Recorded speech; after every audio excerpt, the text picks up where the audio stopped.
Aduh, tak tahulah. Saya rasa pelik. Tapi benarlah puak-puak ni kan. Tapi biasalah. Sejarah politik Mahathir, kalau kita tengok, kalau dia ni adalah seorang walatuk, dan sejarah politik Mahathir adalah pecah belah. Pernah pecah belahkan. Saya menang ke? Terima kasih yang bagi saya menang. Okey, mungkin kita boleh invite orang lain sekejap. Alhamdulillah. Tengah makan ke Abang Zul? Assalamualaikum. Jemput makan sambal meletup saya. Sambal ayam penyet. Tengah makan ni. Tengah buat testimoni. Siapa suka makan pedas, wajib kena ada kat dapur. Sedap ni nampak. Kenapa suara Abang Wan tu tak dengar Abang Wan? Wajib ada. Ni sambal ayam penyet. Sambal ayam penyet.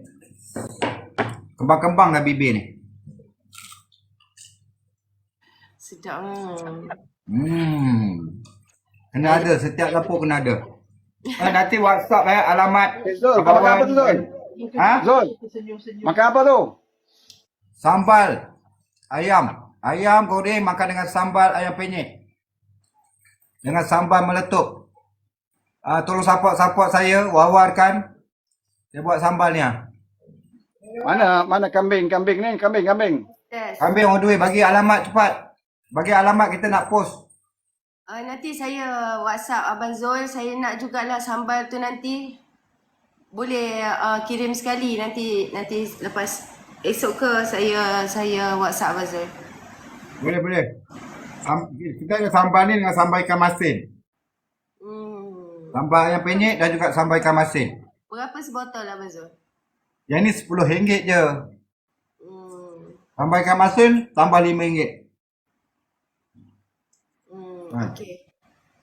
Oh, sambal ikan masin 15, sambal ayam penyet tu RM10. Okey. Tak termasuk posting punya kos lah.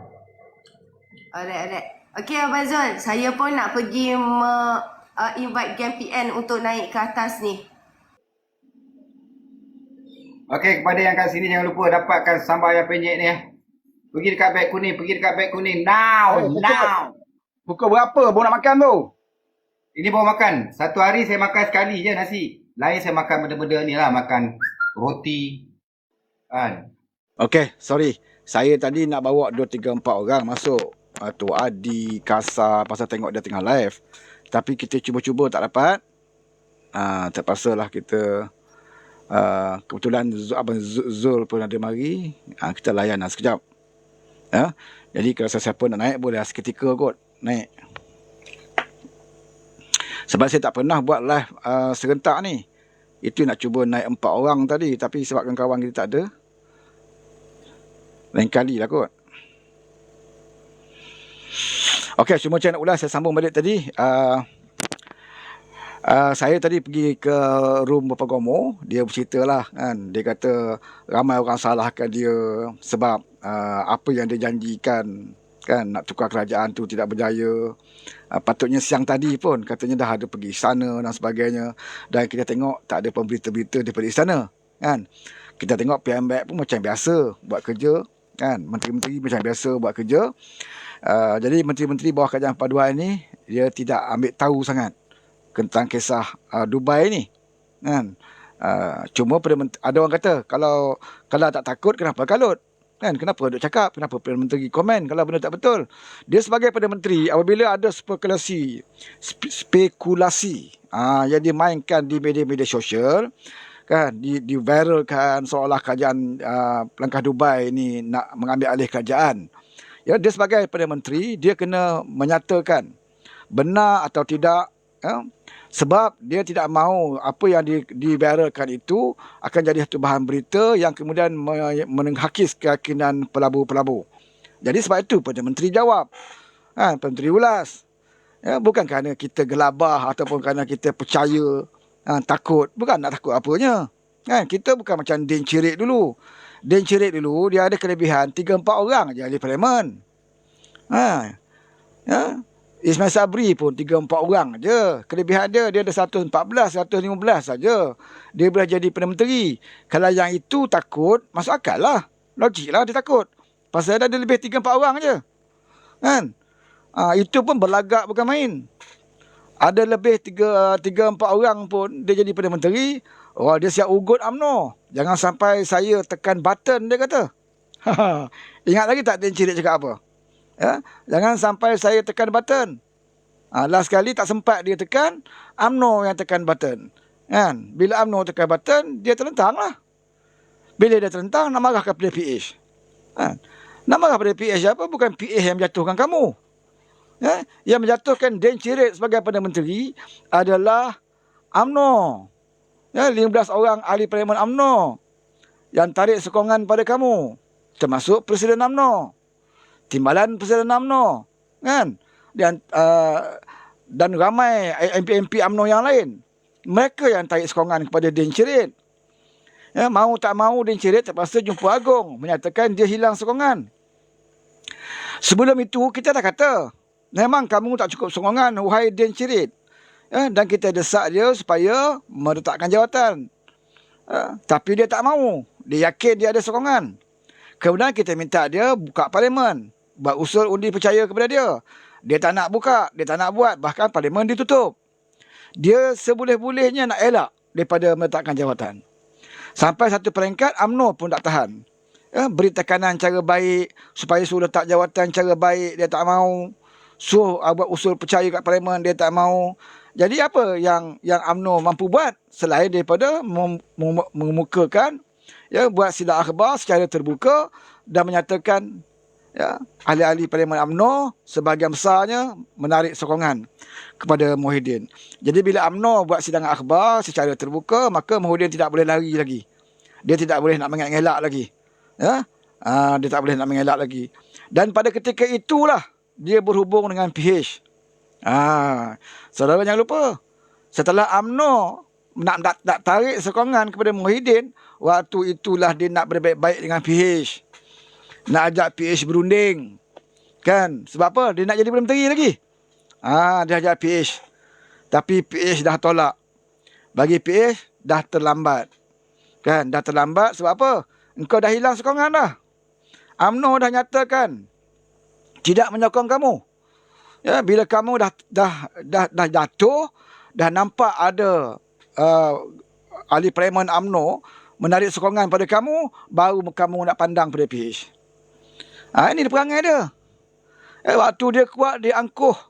Dia sombong. Apa dia tak kata kepada Anwar?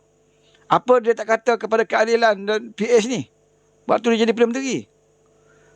Kemudian bila UMNO tarik sokongan, baru dia nak jumpa PH, ajak berunding. Masa itu dah terlambat. Sebab apa dah terlambat? Sebab UMNO dah menyatakan tarik diri. Tarik sokongan kepada dia. Ya. Akhirnya, kita membuat perbincangan, muafakat, MOU ni dengan Ismail Sabri. Ada orang tanya, kenapa pula PA sanggup buat rundingan MOU dengan Ismail Sabri? Kenapa dengan Din Cirit atau tak mau buat? Kenapa bila Muhyiddin Najak tak mau buat, tapi dengan Ismail Sabri nak pula buat? Jawapan dia tu mudah, saudara. Jawapan sebab apa? Din Cirit ajak kita berbincang apabila dia dah jatuh. Dia dah nak mampus lah jatuh. Baru dah ajak kita berbincang. Kan? Maknanya tidak ada kejujuran. Tidak ada keikhlasan. Bila dia dah rasa dia tak ada dah sokongan majoriti, barulah ajak PH berbincang. Sebab itu PH tolak. Tak nak bincang dengan Din Cirit ini. Tetapi dengan Ismail Sabri, kita berbincang cara baik. Dengan Ismail Sabri. Sebab bagi kita, kepentingan negara lebih utama. Kita bagi tahu dengan Ismail Sabri, kami tak akan berusaha untuk jatuhkan kamu, walaupun kami tahu, kamu ada hanya 3-4 orang saja di parlimen, majoriti. Tapi demi kestabilan politik, demi rakyat, kita bagi tahu Ismail Sabri, kami tak ganggu. Kamu jadilah Perdana Menteri sampai PRU yang ke-15. Itu komitmen yang kita bagikan. Tapi give and take lah. Aku bagi kau sokongan, sekarang ni kau kena bagi aku juga. Sebab itulah Sabri buat rundingan MOU dengan PH. Dan perkara yang sama sekarang ini ya dilakukan oleh Anwar Ibrahim. Kalau Anwar Ibrahim tak buat macam tu pun tak apa. Sebab Anwar bukannya majoriti 3-4 orang macam Din Cirit dengan Ismail Sabri. Majoriti Anwar besar.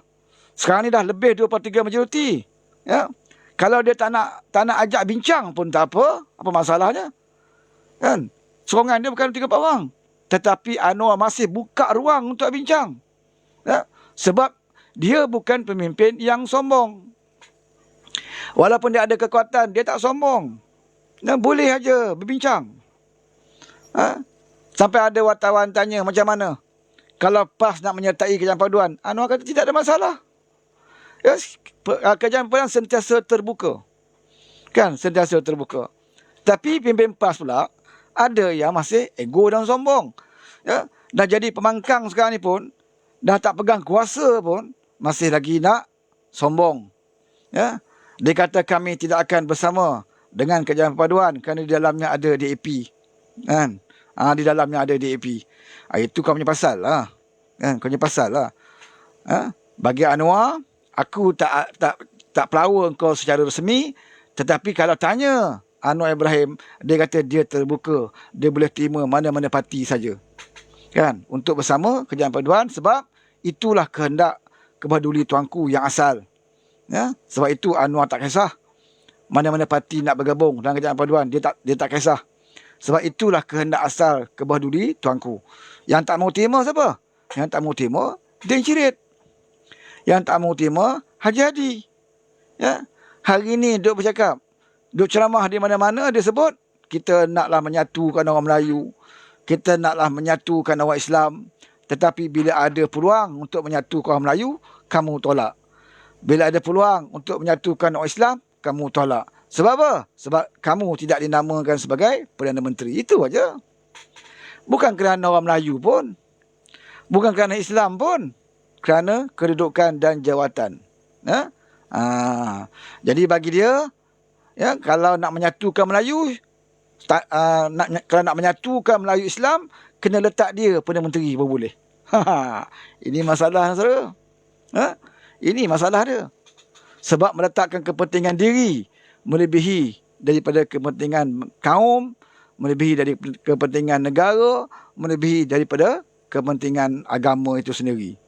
Ya, kalau dia betul-betul jujur, ya, dengan kononnya nak menyatukan Melayu, kononnya nak menstabilkan politik negara, menyatukan Islam, sepatutnya dia akan menerima apa yang dicadangkan oleh Kebahaduli Tuanku.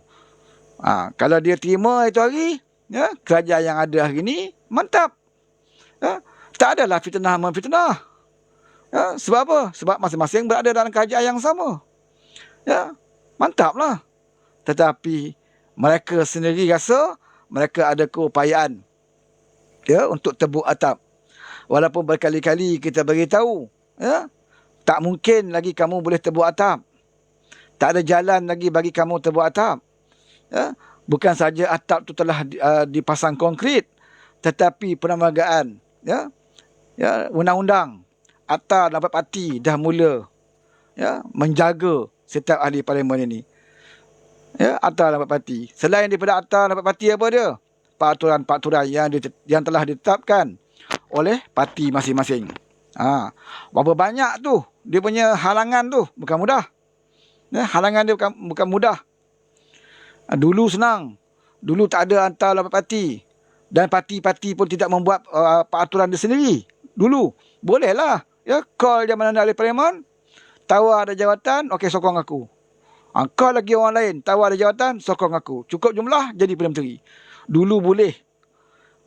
Dulu boleh kita amalkan scheme of thing. Ya, tawarkan jawatan, kedudukan dan sebagainya, orang sokong kamu, ya, kamu pun jadi Perdana Menteri. Sebab itulah zaman Din Cirit dulu, 74 menteri dan timbalan menteri, termasuk Duta Khas 4 orang. Ya, kabinet paling besar di dunia. Ya, memecah rekod negara kita, ya, semenjak merdeka. Tidak ada kabinet sebesar itu, tetapi telah berjaya dipecahkan oleh Din Cirit. Ya, Din Cirit ni banyak sejarah, ya, banyak rekod yang telah berjaya dipecahkan. Selain dia memecahkan rekod kabinet yang paling besar, dia juga memecahkan rekod bahawa dianya satu-satunya Perdana Menteri yang jadi Perdana Menteri tanpa melalui mandat rakyat. Pecah rekod juga tu. Ya. Di zaman-zaman dulu, Perdana Menteri semua dapat mandat rakyat, parti dia dapat sokongan besar. Mereka jadi Perdana Menteri. Tetapi Din Cirit tak ada. Ya. Dia jadi Perdana Menteri dalam keadaan parti dia asalnya, Parti Bersatu ni 13 orang aja. 13 orang aja. Ya, parti paling sedikit. 13 orang jadi parlimen. Tapi dia curi ahli parlimen UMNO ramai-ramai supaya nampak dia besar. Ya, guna ahli parlimen yang dah menang tu daripada UMNO, ramai masuk. Ya, kata nak masuk tekan. Ya, termasuk Zahid pun, Zahid Hamidi tu kena tekan. Ya, dia nak tekan. Mereka yang lemah semangat, masuklah parti dia, maka parti dia nampak besar.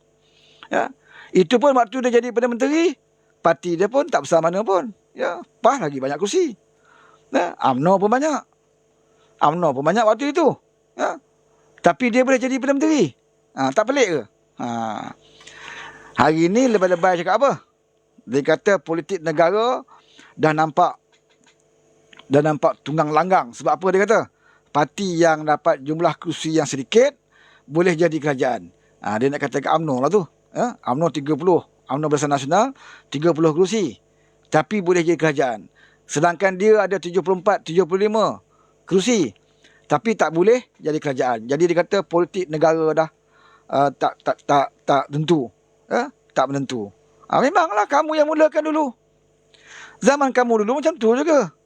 Parti kamu bukannya besar. Tapi kamu boleh jadi Perdana Menteri.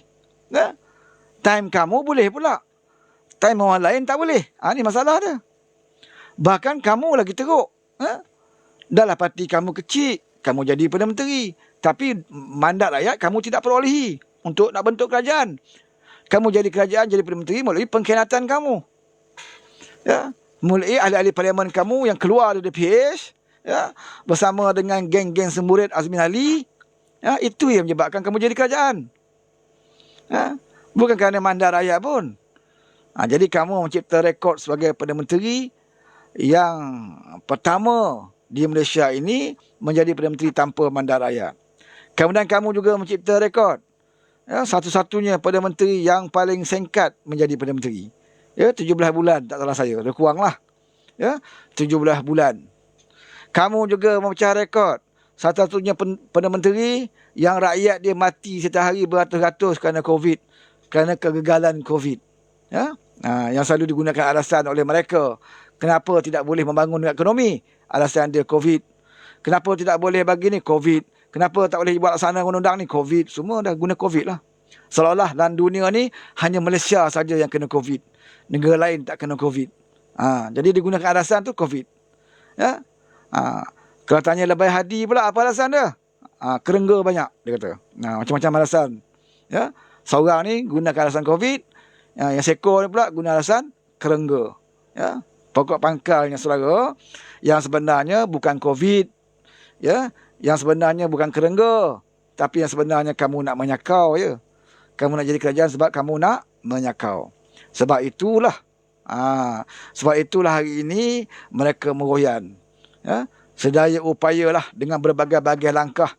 Ya. Langkah London dah dulu gagal. Kena langkah Dubai. Sanusi kata nak buat langkah Chocolate Road pula. Tak kisahlah apa-apa langkah pun.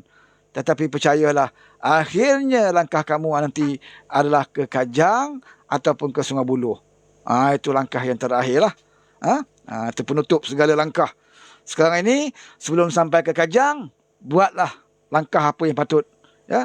Langkah silat pulut ke, silat pengantin ke, langkah gayung ke, langkah lincah ke, buatlah apa yang patut. Tapi yang rakyat nanti-nantikan adalah langkah kamu yang terakhir. Kemanakah langkah kamu yang terakhir nanti? Inilah yang dia takut, saudara. Ya? Langkah yang terakhir itulah yang dibimbangi. Ya? Lagi lama Anwar jadi Perdana Menteri, ya? Lagi lambatlah menantu nak balik ke Malaysia. Sampai bila menantu duduk luar tu? Nak tunggu tumbang tak tumbang-tumbang? Ya? Sampai bila? Ya, jadi kita nasihatkan supaya menantu dibaliklah cepat. Janganlah nak tunggu Anwar. Ya, kerajaan ini bertukar. Takkan nak tunggu 4 tahun, 5 tahun lagi. Ya, kesianlah dekat mak mentua, dekat pak mentua kat Malaysia ni. Baliklah, takut apanya. Kalau disiasat, berikan keterangan. Bukankah kamu daripada keluarga-keluarga orang ulama, takkanlah kamu menyakau. Jadi dah takut apa? SPNM panggil, pergilah. Apa nak takut? Kan? Jangan jadi bacul macam Raja Petera. Raja Petera dah 40 tahun tak balik Malaysia saudara. Dia buat live je. Raja Petera ni, dia tak balik pasal dia banyak kes. Dia banyak kes menanti dia dekat Malaysia ni. Sebab itulah dia tak balik-balik. Dia sanggup biarkan anak dia duduk kat Malaysia ni. Apa nak jadi pada anak dia, jadilah. Nak jadi pencuri pun pencurilah. Kan anak dia ada seorang. Kan? Yang dia bawa ke mahkamah kerana kes mencuri. Anak Raja Petera lah tu. Anak dia. Dia abaikan anak dia. Sampai anak dia pun dah jadi tak tentu harah dalam Malaysia ni. Sampai sanggup mencuri. Bapak duduk luar negara. Entahkah dibayar atau apa, bapak dia setiap hari buat live. Seolah-olah macam dia tahu perkembangan politik di Malaysia. Kalau kita dengar Raja Petera punya live, seolah-olah dia berada di Malaysia. Dia boleh tahu apa yang berlaku. Istana nak panggil menghadap ke, istana tak panggil menghadap ke, jumlah yang ada, apa yang berlaku, kan? Sebab apa ni, Anwar dikatakan telah tidak ada lagi sokongan, macam dia tahu. Padahal dia duduk nun dekat luar negara. Anak dia kat Malaysia, daripada kau ambil tahu tentang politik Malaysia, daripada kau ambil tahu tentang nasib Anwar, lebih baiklah Raja Petera kau ambil tahu tentang nasib anak kau sekarang ni. Anak kau yang dah beberapa kali kena tangkap mencuri tu. Lebih baik kau ambil tahu sikit. Kesian kat anak. Kamu dah tinggal ke bertahun-tahun. Anak kamu kat Malaysia ni. Kamu menyelamatkan diri kamu kat luar negara. Orang bagi upah, kamu bercakap lah. Kamu menulis. Kamu bercakap. Jadi sekarang ni kalau kita tengok Raja Petera, cuba buka live dia. Dia kan bagi alasan pula kenapa langkah Dubai tidak berjaya. Kan? Dia kan bagi alasan macam lah. Kan? Macam lah. Jadi saudara, kita pun sentiasa setiap hari kita mendoakan agar negara kita ni lindungi oleh Allah Subhanahu Wa Taala. Musuh-musuh Islam, musuh-musuh Islam ni sekarang ni di kalangan orang-orang yang berserban dan berjubah. Sekarang ni di akhir zaman, musuh-musuh Islam adalah di kalangan orang yang berserban dan berjubah, yang mempunyai hati yang busuk, yang tidak boleh tengok orang lain lebih daripada dia. Kalau boleh, puak dia saja nak berkuasa. Orang lain dah tak boleh berkuasa. Puak dia sajalah yang boleh melaksanakan Islam. Orang lain tidak boleh nak laksanakan Islam. Sebab itulah kalau ada puak lain yang jadi kerajaan, dia akan cuba sedaya upaya untuk menumbangkannya. Walau dengan apa cara sekalipun. Walaupun berkawan dengan iblis setan pun tak apa. Dia nak berkawan dengan jin-jin jahat-jahat ni pun pun tak kisah. Janji kita mempunyai matlamat yang sama. Dia kata.